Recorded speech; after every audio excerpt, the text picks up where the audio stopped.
தமிழ்ல பயங்கரமா ஹிட்டான படத்தை அதர் லாங்குவேஜ்ல ரொம்பவே கேவலமா ரீமேக் பண்ணி அந்த படத்தை மறுபடியும் பார்க்கவே முடியாத அளவுக்கு பண்ண டாப் 3 ரீமேக் மூவியை தான் இந்த வீடியோல பார்க்க போறோம். தேர்ட் பிளேஸ் எடுத்த தனுஷ் ரொம்பவே தத்ரூபமா நடிச்சு பயங்கரமா ஹிட்டான படம் தான் பொல்லாதவன். இந்த படத்தை கன்னடால ரீமேக் பண்றேன்னு சொல்லி மூவி பேரை கேவலமா வச்சது மட்டும் இல்லாம படத்துல கொஞ்சம் கூட எமோஷனே செட் ஆகாத மாதிரி ரொம்பவே காமெடியா எடுத்து வச்சிருப்பாங்க.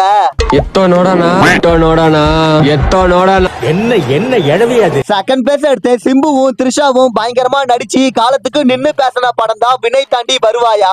இப்பேற்பட்ட காதல் காவியமான இந்த படத்தை ஹிந்தில ரொம்பவே கேவலமா ரீமேக் பண்ணி காதலையே சாகடிச்சு வச்சிருப்பாங்க.